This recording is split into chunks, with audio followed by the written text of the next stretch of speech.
I was an illustrator all my life. I did pet portraits, landscaping, trout stamp design, waterfowl stamp design competitions, landscaping, whatever. Never got into people.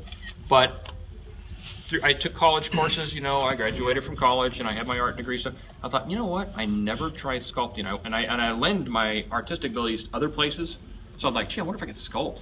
So I got a book on how to build armatures, got it in here, then went out and got those materials and supplies, totally started from scratch, had no idea what I was doing, created a piece, was happy with it at that point because I had never made anything other than play with Play-Doh, and I found out that I do that better than anything else. So that's what I did. I started sculpting. And the last painting I did two-dimensionally was 1996, and I haven't painted on a canvas since. So I was happy with the Iguanodon and 1/18, I think was my first piece.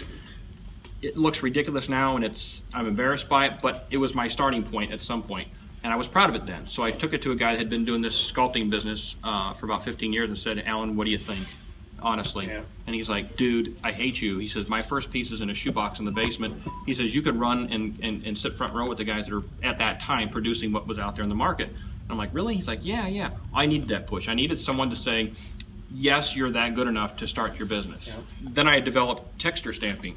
And what I do is I make my homemade texture stamps by making each separate scale with the ball peen fine tool and making a texture stamplet and then baking that in the oven, and you got a hard tool to come in there and press your detail into. Because my work's more of a forensic reconstruction based on flesh attached to muscle and bone, as opposed to, hey, I'm just gonna slap on piles of clay and see where this thing goes. I'm literally follow the skeleton and watch where the muscle attachments are and work it out like from the inside out. And so I have a really good idea then from anatomy of what we think that might have looked like.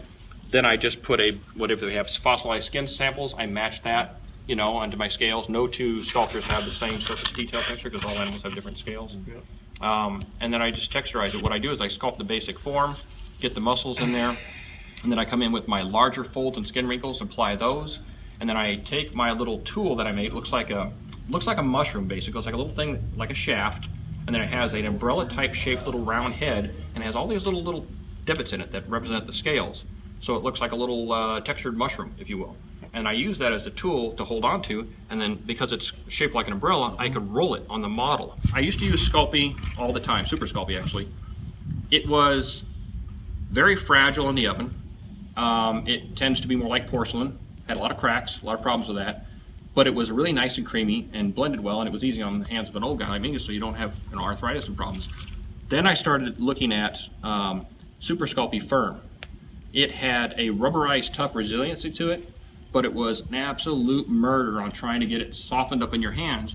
So I started combining the two. I do 50-50 Firm and 50-50 Super Sculpey, and it makes a perfect medium, because what ends up happening is the Super Sculpey Firm lends the toughness to the Super Sculpey, which is like a flesh tone, and it lends the toughness that it needs, but the Super Sculpey itself, because it's creamy, lends the tenderness that the Firm needs. So you get this perfect balance in between the two, and it still makes a really nice light gray colored clay, you know, otherwise it's a little darker, I think, on the Firm.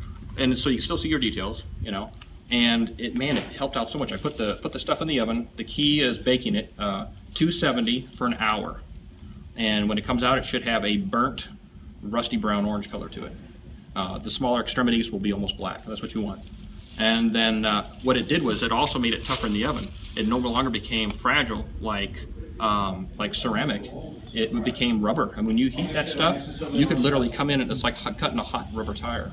And you could flex the model and fold right back together. And you could pull it out to cut through wire, and it'll go right back into each other. You know. And I never have any cracks anymore. I never have any fracture breakages.